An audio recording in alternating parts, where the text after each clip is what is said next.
जिसका किसी भी देश, काल, क्रिया, वस्तु, व्यक्ति, अवस्था, परिस्थिति, घटना आदि में अभाव है, उसका कहीं भी भाव नहीं है, अर्थात उसका सदा ही अभाव है और वह असत है। ना सतो विद्यते भवः।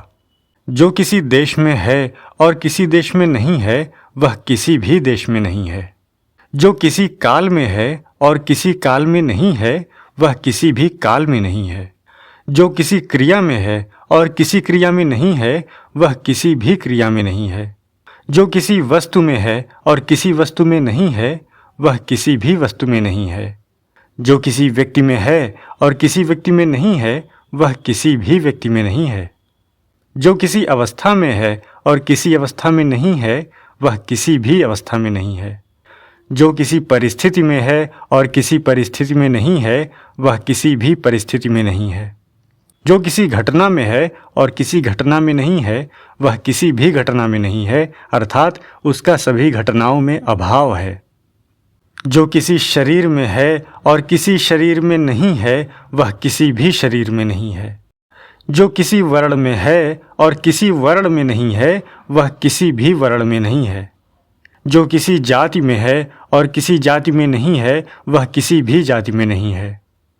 जो किसी आश्रम में है और किसी आश्रम में नहीं है, वह किसी भी आश्रम में नहीं है। जो किसी समुदाय में है और किसी समुदाय में नहीं है, वह किसी भी समुदाय में नहीं है। यदि है तो वह आगंतुक है। जो कर्तृत्व किसी व्यक्ति में है और किसी व्यक्ति में नहीं है, वह किसी में भी नहीं है, अर्थात वास्तव में कर्तृत्व है ही नहीं, केवल माना हुआ है।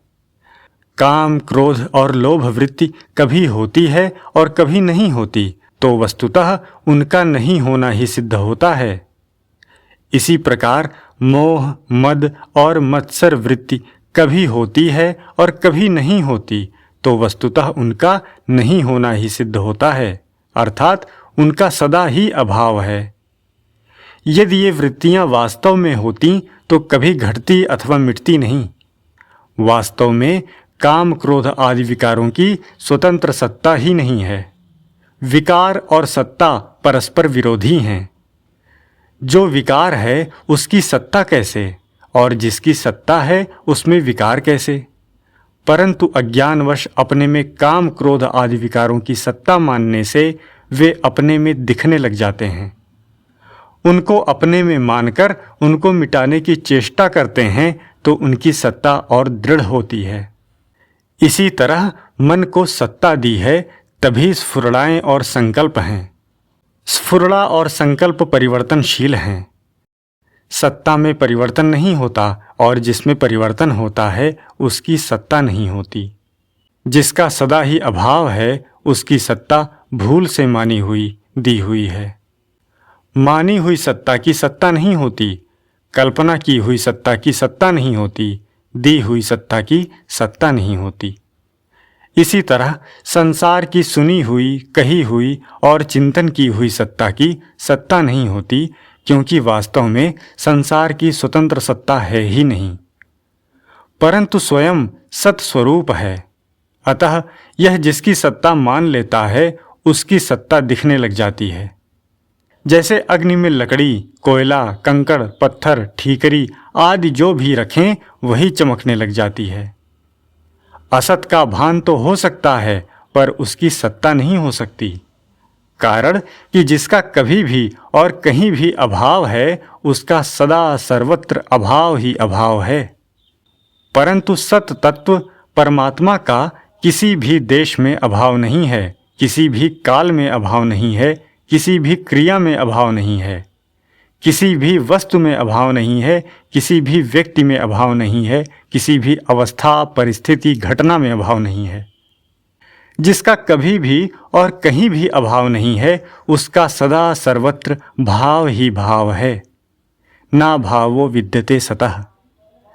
देश, काल, क्रिया, वस्तु, व्यक्ति आदि तो पहले नहीं थे, पीछे नहीं रहेंगे और वर्तमान में भी प्रतिक्षण अभाव में जा रहे हैं। परंतु परमात्मा पहले भी था, पीछे भी रहेगा और वर्तमान में भी ज्यों का त्यों विद्यमान है। परमात्मा में कभी फर्क था नहीं, कभी फर्क होगा नहीं, कभी फर्क है नहीं और कभी फर्क हो सकता नहीं।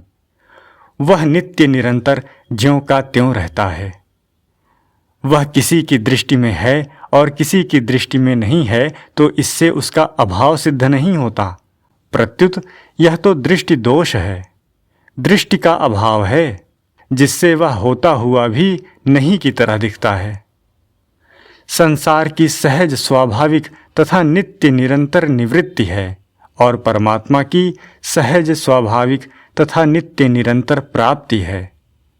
संसार की प्रतीति है, प्राप्ति नहीं। प्रतीति की प्राप्ति नहीं होती और प्राप्त की प्रतीति नहीं होती। प्रतीति की सर्वथा निवृत्ति है। इस निवृत्ति का कभी नाश नहीं होता, अर्थात संसार के अभाव का कभी अभाव नहीं होता, प्रत्युत नित्य ही अभाव रहता है। जिनका संसार में राग है उन्हीं को यह कहना पड़ता है कि संसार नहीं है, परमात्मा है। जिनका संसार में राग नहीं है उनको केवल परमात्मा है इतना ही कहना पड़ता है। जैसे रस्सी में सांप दिखे तो डरे हुए व्यक्ति से कहते हैं कि सांप नहीं है, रस्सी है, परंतु निडर व्यक्ति से केवल रस्सी है यही कहना पड़ता है। तात्पर्य है कि संसार में राग होने पर, संसार की सत्ता मानने पर ही संसार की निवृत्ति करनी पड़ती है, नहीं तो जिसकी सहज स्वाभाविक नित्य निरंतर निवृत्ति है उसकी निवृत्ति कहना बनता ही नहीं। संसार का स्वरूप है पदार्थ और क्रिया।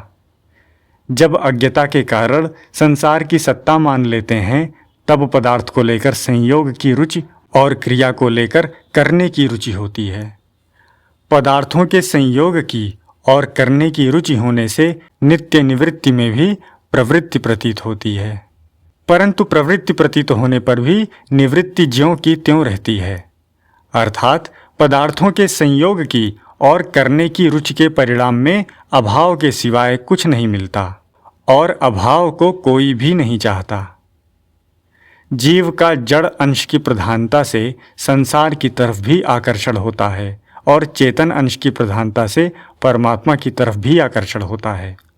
दोनों में आकर्षण होते हुए भी संसार के आकर्षण से परिणाम में अभाव ही मिलता है, अर्थात कुछ भी नहीं मिलता, और परमात्मा के आकर्षण से परिणाम में प्रेम मिलता है, परमात्मा मिलता है, जिसके मिलने से कुछ भी मिलना बाकी नहीं रहता है।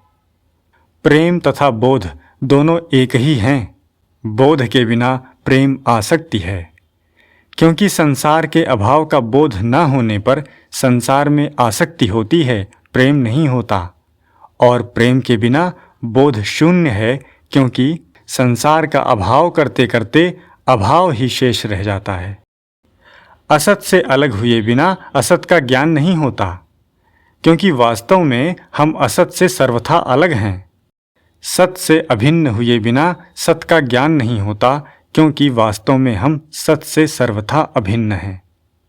असत से अलग होने का अर्थ है असत में राग ना होना, और सत से अभिन्न होने का अर्थ है सत में प्रियता होना।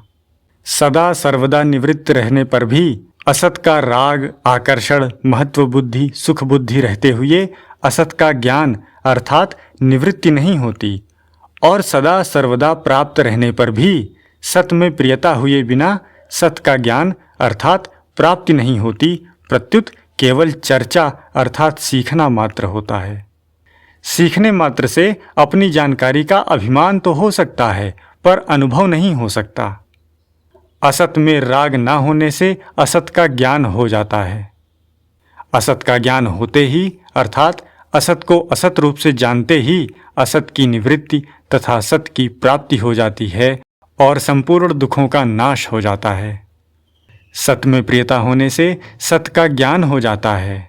सत का ज्ञान होने से अर्थात सत को सत रूप से जानते ही सत की प्राप्ति हो जाती है और आनंद मिल जाता है। असत की निवृत्ति और सत की प्राप्ति ये दोनों एक ही हैं। ऐसे ही संपूर्ण दुखों का नाश और आनंद की प्राप्ति भी एक ही हैं, केवल कहने में भेद है। कारण कि वास्तव में असत कभी था नहीं, है नहीं और रहेगा नहीं, पर सत सदा ही था, है और रहेगा। सत को माने या ना माने, जाने या ना जाने, स्वीकार करें या ना करें, अनुभव करें या ना करें, सत की सत्ता सदा विद्यमान रहती है।